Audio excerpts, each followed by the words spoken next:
O que está bem e precisa mudar em relação a esse ponto, Camila? Muita coisa precisa ser melhorada, né? Na sociedade em geral e em relação ao jovem especialmente por ser justamente o futuro, né? Nunca é tão clichê dizer que o jovem ele é o futuro, ele é o político do futuro. Na verdade, seria tão bom que ele fosse político do presente, né? Mas eu acho que isso deve ter em outro eixo, né? Exatamente. Da eu acho que participação partidária. já vincula isso, colocando com uns avanços colocados com a obrigatoriedade de um percentual de jovens tanto nas coligações como nos diretórios partidários, como colocar a importância da renovação da política nacional. Isso foi um dos elementos aprovados nessa conferência. Muito legal. Agora, voltando ao eixo da educação, né, que foi destacado aí, eu acredito assim que a escola ela tem um papel assim, muito importante na formação do jovem e no chamado empoderamento do jovem. O jovem se sentir seguro para falar, né? E ele precisa ter esse espaço dentro da escola para que ele possa, né, a escola como sendo um protótipo da sociedade, para que ele possa, quando sair da escola, chegar na universidade, ter voz, ter o seu espaço, saber lutar por ele. E, especialmente, eu sinto muita falta de uma preparação dentro da escola para o jovem participar politicamente. Não apenas em relação ao voto, mas em relação à cobrança de políticos, né, das ações do político que você votou na eleição passada. E, para atacar esse problema, inclusive, eu tenho outro projeto junto com meus amigos da Faculdade de Direito, que é o chamado Projeto Cidadania e Direitos Humanos, né? Uma questão que passa também pelos direitos humanos, o direito à educação. E a gente vai nas escolas justamente para tentar tapar essa lacuna de que eles não trabalham a formação do Estado, a organização do Estado, as formas de participação política, de combate à corrupção. Então, essa é uma lacuna que, pelo fato de o governo não trabalhar tão bem, a sociedade civil tem que ir lá e tentar fazer a sua parte. Então vamos ao Otávio, que é uma pessoa também da área de educação, como professor da universidade. Você chegou a participar da convenção? Não, da conferência nacional não. Tive alguma participação nas conferências estaduais. Mas como observador, claro, vamos dizer. Claro. E aí, o que se discute hoje em relação a esse ponto que a gente tocou aqui, a questão do jovem na educação? Pois bem, a educação, vamos dizer, a grande política pública voltada para os jovens. Eu acho que é a que tem mais capacidade de mobilizar, vamos dizer, outras instâncias no sentido de dar ao jovem, dotar o jovem, construir a partir do sujeito jovem, como nosso amigo aqui da secretaria disse, que o jovem, como cidadão de direitos, precisamos sempre estar mirando nesse sentido, porque sabemos que os jovens, historicamente, até recentemente, estavam fora da escola.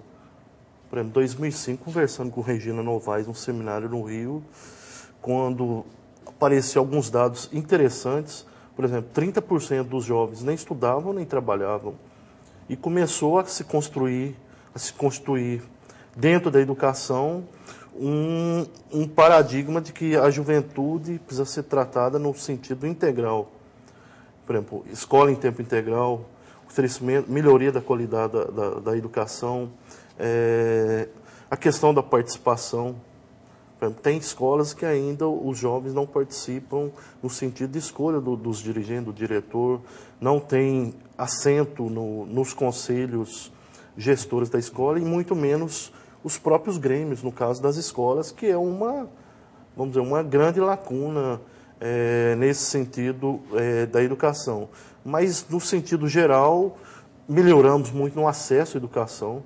Acho que quase 100% da juventude, vamos dizer, tem a possibilidade de ter acesso à educação, não que eles estão tendo acesso.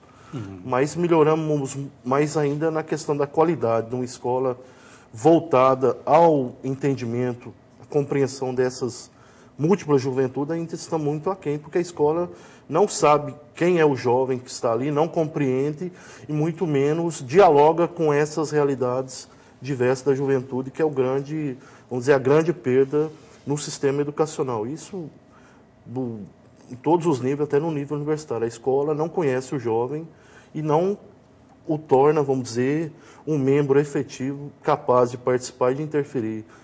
Fica sempre colocado como o elemento menos interessante, embora a educação, a escola tem como, vamos dizer, prioridade o jovem, atendimento ao estudante, isso é fato. Certo. Seria o caso de uma maior articulação da Secretaria da Juventude com a Secretaria de Educação, com todas as instâncias que lidam com a educação. Secretaria do Trabalho. Para que o jovem assuma exatamente esse papel de protagonista, né, como a gente está conversando aqui. Agora a gente só quer a sua resposta no próximo bloco, porque a gente precisa fazer um intervalo.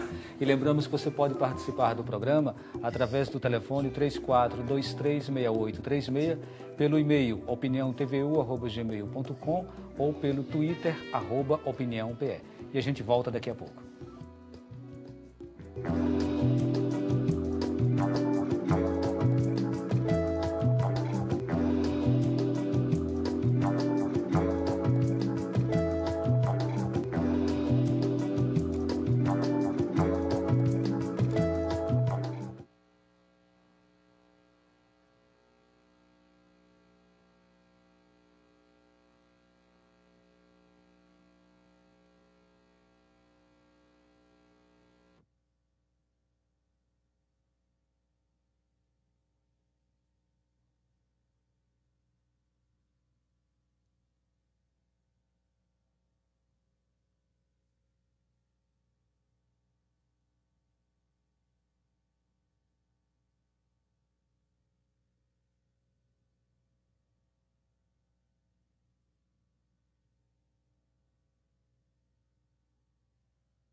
O Opinião Pernambuco está de volta e o tema do programa de hoje é protagonismo juvenil. Participam do nosso debate Joelson Rodrigues, secretário executivo de Articulação e Projetos Especiais da Secretaria da Criança e da Juventude.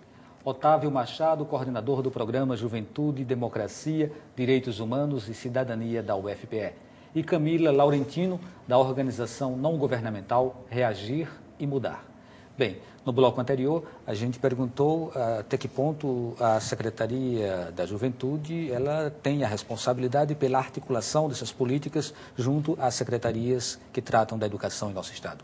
Não só, a política de juventude como todo tem esse papel e esse olhar que a gestão pública tem que ter, né? Olhar a juventude como toda e qualquer pessoa, dos 15 aos 29 anos, sujeito de direitos, e esses direitos devem ser assegurados pelo Estado, pela família, pela sociedade como um todo, como assim está pregado aí na proposta de Estatuto da Juventude, que é algo importante, né? Hoje, pelo menos, temos um marco que esperamos em breve termos aprovado, assim como temos o Estatuto da Criança e do Adolescente, do Idoso, temos o Estatuto da Juventude, e assim coloca esse jovem como um ator de direito. A política de juventude, por ter essa dimensão, a Secretaria da Criança, a Secretaria que cuida da área de juventude, ela necessariamente precisa articular, precisa estar discutindo, promovendo e estar olhando, dialogando, estabelecendo as metas, seja na educação, seja na cultura, seja na situação de acesso ao trabalho e todas as dimensões que envolvem essa discussão ao desenvolvimento integral do jovem e da jovem.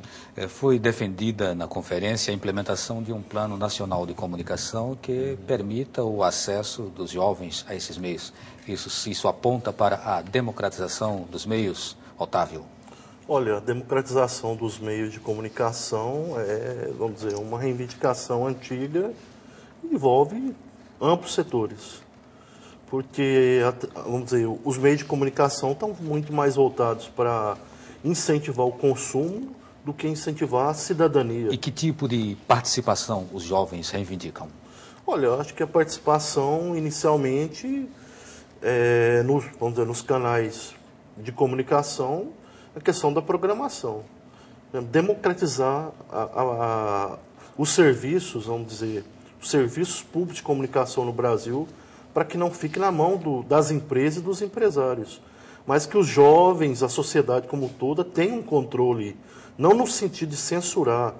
Acho que há uma interpretação de que mexer nos meios de comunicação é criar uma censura.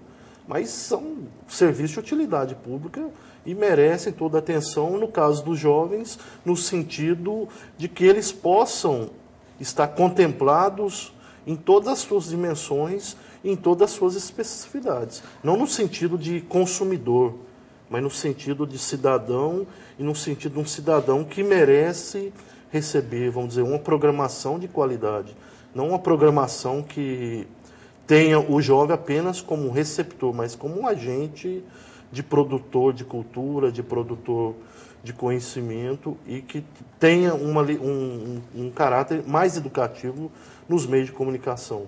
Camila, participar de um conselho de programação seria o suficiente ou se quer muito mais do que isso? Seria um bom primeiro passo, né? Especialmente na TV aberta, por exemplo, se você tivesse um canal dedicado aos jovens ou feito pelos jovens. Também nas rádios a gente tem aquele pleito das rádios comunitárias, das rádios de bairro, que pedem um espaço e isso não é muito bem recebido. Agora, seria um primeiro passo. Então, você ter a voz, né? O jovem ter essa capacidade de levar a sua opinião, levar os seus pleitos para a sociedade em geral. Agora, isso passa também, por exemplo, pelo acesso à internet. Na minha opinião, é um meio de comunicação hoje em dia mais plural, né? E que dá ao jovem essa capacidade dele se envolver mais com a informação, se mobilizar melhor e que está, por enquanto, né, tá longe daquele monopólio que a gente vê nas mídias abertas, né, nas mídias controladas pelos empresários, como o Otávio falou. Então, pelo menos a internet ainda está um pouco livre dessa manipulação. A gente sabe que existe. Então, talvez o acesso à comunicação ele também passe pelo direito de se ter um computador, um notebook, um tablet, um instrumento assim, pelo acesso à internet, talvez aquela internet Wi-Fi em vários espaços públicos. Eu acho que é importante então, a gente valorizar a comunicação também do ponto de vista da interatividade. Acho que é outro Nesse ponto sentido, importante. o Plano Nacional de Banda Larga é pauta da juventude, ou seja, como ele está sendo pensado, como ele está sendo ampliado. Então, existe sim hoje uma participação grande nessas discussões.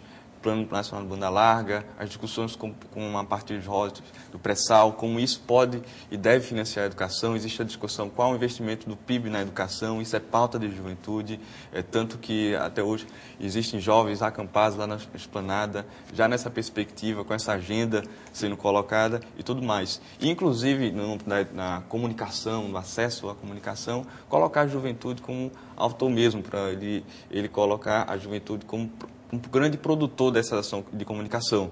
A gente sabe que é muito ampla as possibilidades de ampliação de comunicação, a juventude é muito criativa para isso e elas têm todas as condições. Então, o que se pede, na realidade, também é a ampliação dos meios, do acesso a que as produções feitas por jovens possam cada vez mais ser difundidas e ampliadas. Quando se fala em juventude, a gente está se referindo a uma faixa de 15 a 29 anos. Essa foi a orientação da conferência? Não só da conferência, mas é uma discussão, né? Isso seja internacional, mas no Brasil, até mesmo a efeito do Estatuto, hoje já se tem essa definição de olhar de 15 a 29 anos da idade da juventude e essa subdividindo-se em jovem adolescente, jovem adulto.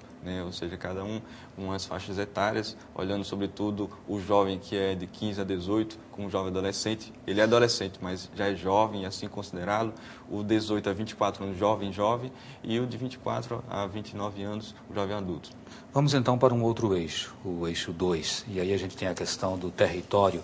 O que seriam programas habitacionais para a juventude? Como a gente poderia configurar essa ideia, Otávio?